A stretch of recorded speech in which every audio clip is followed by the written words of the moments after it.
and welcome to my YouTube video. In this video I'm going to demonstrate two different methods of doing the standard long-tail cast-on.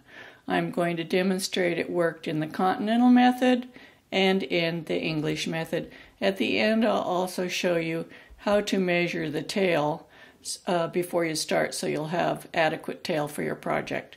So I'm going to start out by showing the Continental method of doing the long tail cast-ons, and that is putting the yarn in your left hand, just as you would for continental knitting, in the slingshot position. And this is putting the tail, this is the tail, over your thumb, the working yarn that goes to the ball over your finger, and then you grab these with the remaining fingers, and so you create a slingshot. You can put the needle up like this, and this will be your first stitch. You can also go like this and twist it if you want, or twist it this way. I'm going to twist it this way. This will be stitch 1. I put my finger on this stitch to keep it from slipping off the needle. I turn my thumb and my finger up towards the ceiling. That creates the loop right here on your thumb. I come under this loop, over the finger yarn from top to bottom, and pull it back down through that loop. Then I release the loop, and at the same time I use my thumb to tighten it. You do want to leave a space between the stitches. I call this casting on engage, and I'll link a video up here that's all about casting on engage. Gives you a nice loose cast on. Let's do it again. Thumb and finger pointing to the ceiling.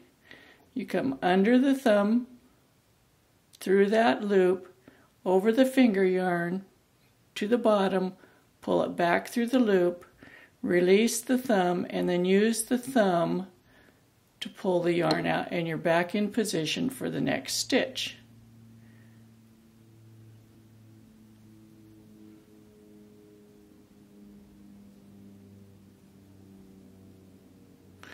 That's the Continental method.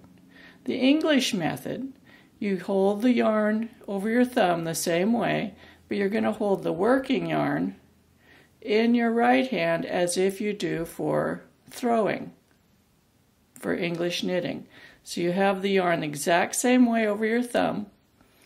So the yarn that's going to the needle is over the back of your thumb, the tail's coming over the front.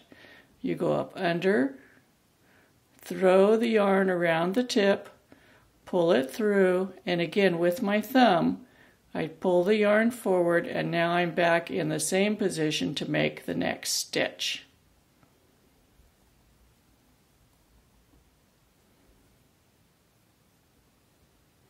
This produces the exact same cast on. There is no difference. I have a little gap here between the one and the other so we can look at them and compare them in a minute. And again, I cast on with space between my stitches based upon my gauge. For this yarn and these needles, I'm estimating I'm going to get 5 stitches to the inch.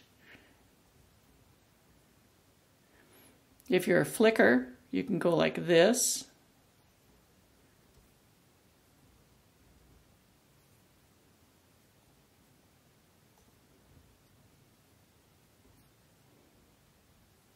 Now, how do you estimate the length of the tail?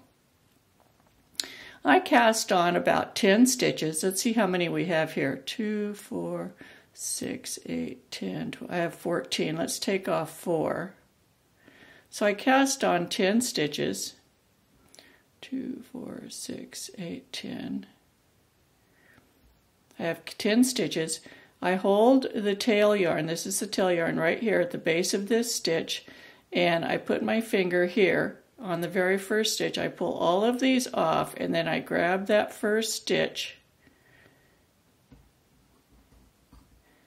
And now I know how much tail it takes to cast on 10 stitches, plus a little extra. So if you wanted to cast on 20, you would use, multiply that by 2, 40, 60, 80, etc., etc.